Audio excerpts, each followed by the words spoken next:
Welcome to our channel. కూటమి ప్రభుత్వం అధికారంలో ఉండగా పలు కంపెనీలు రాష్ట్రం వదిలేసి వెళ్లిపోతున్నాయి, కూటమి ప్రభుత్వ నేతలు తరిమేస్తున్నారంటూ వైసీపీ అధినేత వైఎస్ జగన్మోహన్ రెడ్డి ఒక లిస్ట్ చదివారు. మరి అందులో వాస్తవం ఉందా? నిజంగానే రాష్ట్రాన్ని విడిచి ఈ కంపెనీలన్నీ కూడా వెళ్లిపోతున్నాయా? తెలుసుకునే ప్రయత్నం చేద్దాం. దీన్ని విశ్లేషించడానికి మనతో పాటుగా ఉన్నారు ప్రముఖ ఆర్థిక, రాజకీయ, సామాజిక విశ్లేషకులు కొత్త రవీంద్రబాబు గారు. నమస్తే సార్. నమస్తే. వైఎస్ జగన్మోహన్ రెడ్డి పెట్టినటువంటి ప్రెస్ మీట్ మీరు చూసే ఉంటారు.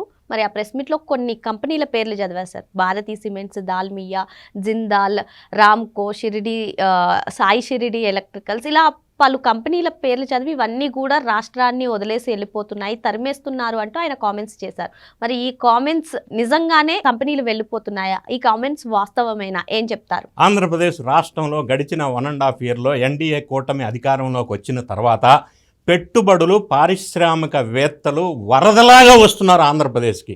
లక్షలాది కోట్ల ఇన్వెస్ట్మెంట్ వస్తూ ఉంది. ఉద్యోగ ఉపాధి అవకాశాలు విపరీతంగా పెరుగుతూ ఉన్నాయి అనేది వాస్తవం. హ్యావింగ్ సెడ్ దిస్, మొన్న ఈ మధ్య ఒక రిపోర్ట్ వచ్చింది, మనం అందరం చూసాం. ఆంధ్రప్రదేశ్ 25.3% ఇన్వెస్ట్మెంట్స్లో టాప్ ఉంది ఇండియాలో. ఇది ప్రూఫ్ కదా. హ్యావింగ్ సెడ్ దిస్, ఒక పక్క ఇది జరుగుతుంటే జగన్ రెడ్డి గారు ప్రెస్ మీట్ పెట్టి, సోకాల్డ్ ప్రెస్ మీట్ లాంటిది ఒక ఉపన్యాసం ఇచ్చారు ఆయన 2 గంటలు. చాలా అంశాలను వివాదాస్పదంగా ఘాటుగా స్పందించారు. అలా చెప్పకుండా ఉండుంటే వాళ్ళ ఇమేజ్ ఇంకా పెరిగి ఉండేది. చెప్పటం వల్ల వైఎస్ఆర్ కాంగ్రెస్ పరిస్థితి ఇంకా దిగజారిపోయే విధంగా మాట్లాడారని వైఎస్ఆర్ కాంగ్రెస్ పార్టీ శ్రేణులు అభిప్రాయపడుతున్నటువంటి తరుణం. ఆయన చాలా అంశాల ప్రస్తావనలో భాగంగా ఎన్డీఏ కూటమి వచ్చిన తర్వాత ఇండస్ట్రీస్ని తరిమేస్తున్నారు, వెళ్ళిపోతున్నాయి అన్న విమర్శ ఒకటి చేశాడు. కొన్ని కంపెనీల పేర్లు ప్రస్తావించాడు. సరే, ఆ కంపెనీల గురించి టెక్నికల్ డేటా బేస్డ్ ఎవిడెన్స్తో మనం మాట్లాడదాం, విశ్లేషణ చేద్దాం. పార్టీలకు అతీతంగా అవి వెళ్ళిపోతున్నాయా, ఎక్స్పాన్షన్ చేస్తున్నారా, ఆయన మాట్లాడింది ఎంత సత్య దూరమైన అంశమా, నిజాలు ఉన్నాయా అనే విశ్లేషణ చేసుకుంటే ప్రధానంగా ఆయన ప్రస్తావించిన కంపెనీ పేర్లలో ఒకటి భారతీ సిమెంట్స్. భారతీ సిమెంట్స్ జగన్ రెడ్డి గారి వైఫ్ భారతీ మేడం గారిది అనేది అందరికీ తెలుసు. మరి భారతీ సిమెంట్ పేరు ఆయన ప్రస్తావించారు. ఎందుకు ప్రస్తావించారు అని అంటే, ఈ బ్యాక్గ్రౌండ్ ఒక్కసారి మనం వెనక్కి చెక్ చేసుకుంటే, ఫ్యాక్ట్ చెక్, భారతీ సిమెంటు అక్రమంగా లైమ్స్టోన్ మైన్స్ని 744 ఎకరాల లైమ్స్టోన్ మైన్స్ని అక్రమంగా ప్రభుత్వం అధికారంలో ఉన్నప్పుడు 2024 దిగబోయే ముందు ఫిబ్రవరి 2వ తారీఖు GO number 4 and GO number 5 issue చేసి 50 సంవత్సరాలకి లీజు ఇచ్చేశాడు భారతీ సిమెంట్కి. అధికార దుర్వినియోగం చేసి రూల్స్కి ఎగనెస్ట్గా. రూల్స్ ఎగనెస్ట్ అని ఎందుకు అంటున్నానంటే, ఇది national mineral development regulatory act, ఒక ఏజెన్సీకి రూల్స్ ఉన్నాయి. ఆ రూల్స్లో క్లాజ్ నంబర్ 10A ప్రకారంగా ఒక కంపెనీ వేరే కంపెనీ నుంచి ఎక్విజేషన్ చేసుకుంటే, అంటే భారతీ సిమెంట్ ఎక్విజేషన్ చేసింది రఘురామ్ సిమెంట్ని. సో ఒక కంపెనీని ఎక్విజేషన్ చేసినంత మాత్రాన లైమ్స్టోన్ మైన్స్ ఏదైతే ఉంటాయో ఆ సిమెంట్ ఫ్యాక్టరీకి ముడి పదార్థం అది ఆటోమేటిక్గా ఈ కంపెనీకి రాదు. Okay sir. దాన్ని మళ్ళీ ఆక్షన్లో పార్టిసిపేట్ చేసి మాత్రమే తీసుకోవాలి అని national mineral development regulation act section 10A చెప్తుంది. దాన్ని వైలేట్ చేస్తూ వీళ్ళు ఒక జీవో ఇచ్చేసి రూల్స్ రెగ్యులేషన్ అధిగమించి 50 సంవత్సరాలకి కట్టబెట్టారు అక్రమంగా భారతీ సిమెంట్కి. ఈ విషయంలో central government national mineral development corporation ఆదేశాల ప్రకారంగా స్టేట్ గవర్నమెంట్ వాళ్ళు భారతీ సిమెంట్కి ఒక నోటీస్ ఇచ్చారు, 45 రోజుల్లో రిప్లై ఇవ్వమని. నోటీస్కి రిప్లై ఇవ్వలేదు. ఎందుకంటే ఇది అనధికారికంగా రూల్స్ని వైలేట్ చేసి అధికార దుర్వినియోగం చేసి లైమ్స్టోన్ మైన్స్ ఇచ్చారు భారతీ సిమెంట్కి. ఈ బ్యాక్గ్రౌండ్ నేపథ్యం ఒకటి. అయితే ఇప్పుడు జగన్ రెడ్డి గారు భారతీ సిమెంట్ ఆంధ్రప్రదేశ్ నుంచి వెళ్ళిపోతుంది వాళ్ళ కంపెనీ అని ఎందుకు అన్నాడు అంటే, ఫ్యూచర్లో ఈ నోటీస్కి అగెనెస్ట్గా గవర్నమెంట్ వాళ్ళు రూల్స్ రెగ్యులేషన్స్ వైలేట్ చేశారు కాబట్టి ఏదన్నా యాక్షన్ తీసుకుంటే, నేను చెప్పా కదా ఆ రోజే భారతీ సిమెంట్ నీళ్ళు పంపించేస్తున్నారని, అందుకే నోటీస్ ఇచ్చారు. స్ట్రాటజీ, వ్యూహం. అప్పుడు దీన్ని లింకప్ చేసుకుంటాడు. ఆ వ్యూహంలో భాగంగా ఈరోజు భారతీ సిమెంట్ పేరు చెప్పి ఉండవచ్చు. 2వ పాయింట్, దాల్మియా సిమెంట్ గురించి మాట్లాడారు. దాల్మియా సిమెంట్ అనేది జగన్ రెడ్డి గారికి బినామీ సిమెంట్ కంపెనీ అనేది అందరికీ తెలుసు.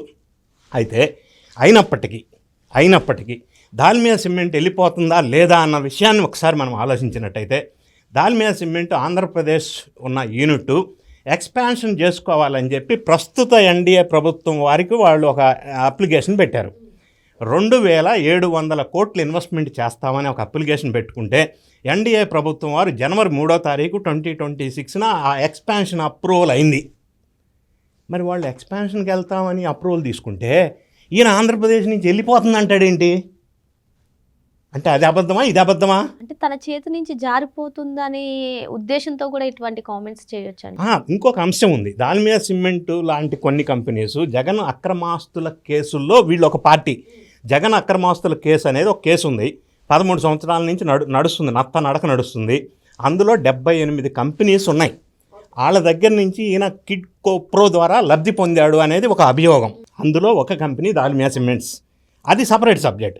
అయినప్పటికీ ప్రస్తుతం దాల్మియా సిమెంట్ అనే బినామీ అయినా కాకపోయినా ఎక్స్పాన్షన్కి వెళ్తామని వీళ్ళు అప్రూవల్ తీసుకుంటే స్టేట్ వదిలిపెట్టి వెళ్ళిపోతుందని చెప్పడం అనేది కాంట్రాడిక్టరీ స్టేట్మెంట్ కదా అది. ఇంకొక మాట, అరబిందో ఫార్మా గురించి ఆయన మాట్లాడాడు. అరబిందో ఫార్మా అసలు ఎవరిది? అది కూడా జగన్ రెడ్డి, సాయి రెడ్డి వాళ్ళ చుట్టాలది. సరే, అది వేరే విషయం.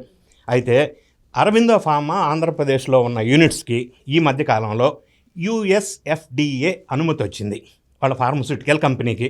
నంబర్ 1. నంబర్ 2, ఈ నెల 13వ తారీఖు వాళ్ళ కస్టమర్స్ విజిట్ ఒకటి పెట్టారు ఆంధ్రప్రదేశ్ యూనిట్ అన్నిట్లోకి. నంబర్ 3, డిసెంబర్ 2025లో ఈ అరబిందో కంపెనీ ఖల్దేవాల్ ఫార్మస్యూటికల్ అన్న ఒక కంపెనీని 325 కోట్లతో కొన్నారు. 4వ పాయింట్, అరబిందో ఫార్మా వాళ్ళు మళ్ళీ ఎక్స్పాన్షన్ కోసం అప్లికేషన్ పెట్టారు. అది పెండింగ్లో ఉంది. మరి ఆంధ్రప్రదేశ్ నుంచి వెళ్ళిపోవటం ఏంటి అరబిందో?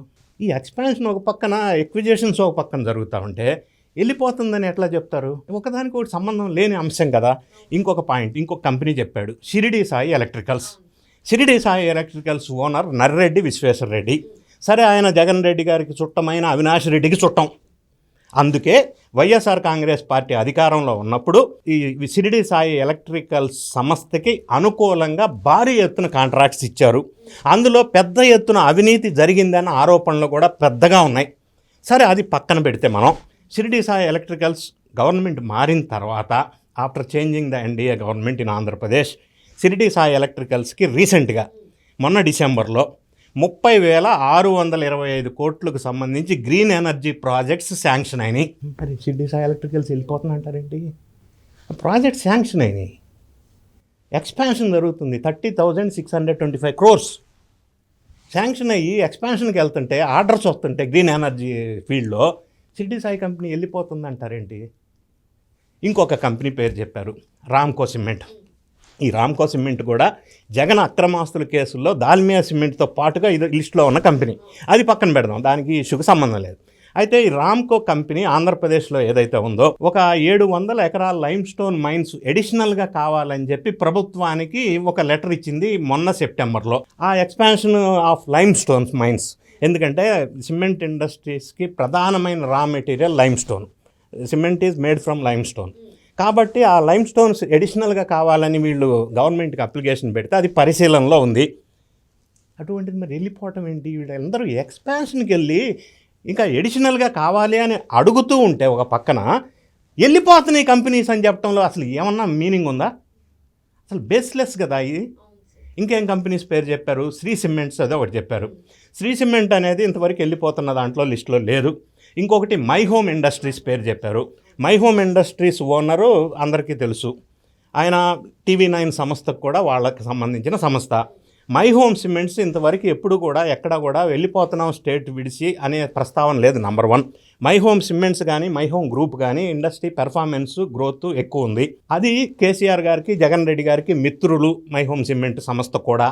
సో వాళ్ళు వెళ్ళిపోతున్నాం అన్న ప్రస్తావన ఎక్కడా రాలేదు. ఇంకా బహుశా ఎక్స్పాన్షన్కి వెళ్ళే ఆలోచన ఉందని చెప్పి మైహోన్ రామేశ్వరరావు గారు ఈ మధ్య ఒక ప్రస్తావన తీసుకొచ్చారు, ఇండస్ట్రీ, సిమెంట్ ఇండస్ట్రీ. సో ఇవన్నీ మనం పరిశీలించినప్పుడు ఆయన ప్రస్తావించిన అన్ని పేర్లు కంపెనీస్ ఒక పక్కన ఎక్స్పాన్షన్కి వెళ్తూ ముందుకెళ్తూ ఉంటే ఎడిషనల్ ఇంప్రూవ్మెంట్ కోసం ఈయన వెళ్ళిపోతున్నాయి అని చెప్పడంలో ఏమన్నా ఒక్కదానికి ఒకటి సంబంధం కానీ పొంతన కానీ నిజంగానే ఉందా? అంటే స్ట్రాటజీ ఏమన్నా ఉందంటారా సార్? ఇప్పుడు భారతీ సిమెంట్స్ అండ్ రామ్కో సిమెంట్స్కి లీగల్ నోటీసులు వచ్చాయి. సేమ్ మిగతా సిమెంట్స్ అంటే మిగతా కంపెనీలు ఏ పేర్లు అయితే చెప్పారో ఆ పేర్లకు కూడా ఏదైనా ఇటువంటి సమస్యలు ఎదుర్కోబోతున్నారని కావాలని ఇటువంటి పేర్లు చెప్పడం అంటే రాజకీయ కుట్ర కోణం దాగి ఉందంటారా? అంటే ఒక అంశం, Bharathi cement lime stone mines విషయంలో ఆ జివో ఇచ్చిన సందర్భంలో 2024లో ఎలక్షన్కి ముందు రామ్కో సిమెంట్కి కూడా ఇచ్చారు. ఈ రెండు అందులో ఇన్వాల్వ్ అయినాయి. ఈ రెండు ప్లస్ దాని మీద అనేది ఈయన బినామీ సంస్థలు అనేది ఒక మాట ఉంది. అవి పక్కన పెడితే బహుశా ఇందులో రాజకీయ వ్యూహమా కుట్ర అని అంటే రేపటి రోజున ఆ నోటీసులు ఫలితంగా వీళ్ళు సాటిస్ఫాక్టరీ ఎక్స్ప్లెనేషను రిప్లై ఇవ్వకపోతే తదనుగుణంగా యాజ్ డీమ్డ్ ఫిట్ ఒక డెసిషన్ కనుక యాక్షన్ తీసుకుంటే చర్య, అప్పుడు నేను అప్పుడే చెప్పా కదా కంపెనీలను ఎల్లగొడుతున్నారని అందుకే నోటీసులు ఇచ్చారు అని ఆ టైంలో ఇట్లా అడ్డు పెట్టుకోవటానికి వ్యూహాత్మకంగా ఈ రెండు కంపెనీలు పేర్లు తీసుకొచ్చి ఉండవచ్చు. కానీ నేను ప్రధానంగా ఆయన ప్రస్తావించిన మిగతా కంపెనీస్ అన్నీ చూసినట్టయితే ఒక లింక్ అయితే కనపడుతుంది. వీటన్నిటికీ ఒక కామన్ లింక్ ఒకటి కనపడుతుంది. ఇవన్నీ కూడా జగన్ రెడ్డి గారికి సంబంధించిన కనెక్టివిటీ ఉన్నటువంటి కంపెనీలు ఆయన ప్రస్తావించింది. అది ఒక కామన్ పాయింట్ అయితే కనపడతా ఉంది.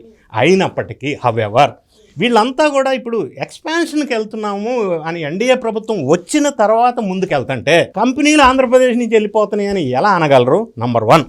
నంబర్ 2, ఏ కంపెనీ అయినా ఇన్వెస్ట్మెంట్ పెట్టే స్థాయిలో ల్యాండ్ అలాట్మెంట్ అప్పుడు కానీ పర్మిషన్స్ ఇచ్చే టైంలో కానీ ఆ ప్రభుత్వం వారు జగన్ రెడ్డి లాంటి ప్రభుత్వం అధికారంలో ఉన్నప్పుడు వాళ్ళ దగ్గర లంచాలు డిమాండ్ చేశారు. ఫర్ ఎగ్జాంపుల్ కియా లంచాలు డిమాండ్ చేశారు. ఆ బాధ తట్టుకోలేక కొన్ని కంపెనీలు వద్దని పారిపోయి వెళ్ళిపోయి లులు గ్రూప్, ఇట్లా కొన్ని ఎగ్జాంపుల్స్ ఉన్నాయి వాళ్ళ పీరియడ్లో. కానీ ఇప్పుడు ఈయన ప్రస్తావించిన కంపెనీలన్నీ ఎగ్జిస్టింగ్ రన్నింగ్ కండిషన్లో లాభాలతో ఉన్నటువంటి కంపెనీలు, ఇంకా ఎక్స్పాన్షన్కి వెళ్తున్న కంపెనీలు. కాబట్టి ఇవన్నీ ఆయనకి సంబంధించిన పేర్లు 4 చెప్పి ఇవన్నీ వెళ్ళిపోతున్నాయి అని చెప్పి ప్రజల్లో దుష్ప్రచారం చేసే ఒక కుట్ర కోణం.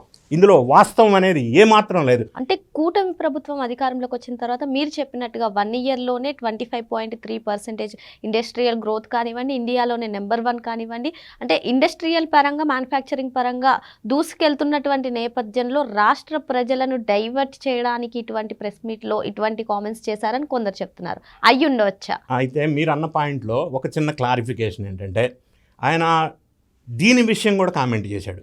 ఈ 25.3% Andhra Pradesh highest in India proposed investments, దాని మీద ఆయన ఒక కామెంట్ చేశాడు. This is only proposed investments అని. Yes, it is a proposed investments industrialist ఏ రాష్ట్రంలోనైనా పెట్టుబడులు పెట్టేటప్పుడు 3 స్టేజెస్ ఉంటాయి. ఒకటి, ఆయా ఇన్వెస్టరు లేదా ఇండస్ట్రియలిస్టు ఫస్ట్ ఒక ప్రపోజ్డ్ ప్రతిపాదన ఇస్తాడు గవర్నమెంట్కి, అది ప్రపోజ్డే. ఏమనిస్తాడంటే detailed project report DPR plus ఎంత ఇన్వెస్ట్మెంట్, ఎంత ఎంప్లాయ్మెంట్ జనరేషను, అది డీటెయిల్డ్ అన్నీ ఉంటాయి. అది రిపోర్ట్ తీసుకున్న తర్వాత ఈ ప్రభుత్వంలో ఎస్ఐపిబి ఉంటుంది, స్టేట్ ఇన్వెస్ట్మెంట్ ప్రమోషన్ బోర్డ్. ఈ ఎస్ఐపిబి వాళ్ళ మీటింగ్ పెట్టుకొని ఆ మీటింగ్లో పర్టికులర్ ఇండస్ట్రీ ఏ కేటగిరీకి వస్తుంది, ఆ కేటగిరీ ఆఫ్ ఇండస్ట్రియల్ పాలసీ ప్రకారంగా ప్రభుత్వం నుంచి ఏ రాయితీలు ఇవ్వవచ్చు. ఐటీ కంపెనీ అనుకోండి ల్యాండ్లో రాయితీ ఇవ్వచ్చు, ఇంకొక కంపెనీ అనుకోండి ట్యాక్స్లో రాయితీ ఇవ్వచ్చు. ఇట్లా ఏమి రాయితీలు ఇవ్వచ్చు అని ఒక ఫ్రేమ్ వర్క్ స్టడీ చేసిన తర్వాత that will go to the cabinet approval. Cabinet approval అయిన తర్వాత గవర్నమెంట్ నుంచి క్లియరెన్స్ వచ్చేసిన తర్వాత అప్రూవల్ అయిన తర్వాత ల్యాండ్ అలాట్మెంట్ మిగతా ప్రాసెస్ అయిపోద్ది, ఇండస్ట్రీ స్టార్ట్ చేసుకుంటారు. ఇది స్టెప్ బై స్టెప్ ప్రాసెస్. అందులో ప్రాసెస్లో భాగంగా ఇది ఫస్ట్ స్టెప్. సో ఇది లేకుండా డైరెక్ట్ ఎవరైనా వచ్చి ఇన్వెస్ట్మెంట్ ఇండస్ట్రీ స్టార్ట్ చేయరు. ఇందులో కనెక్టివిటీ పాయింట్ ఇంకొకటి చెప్తా.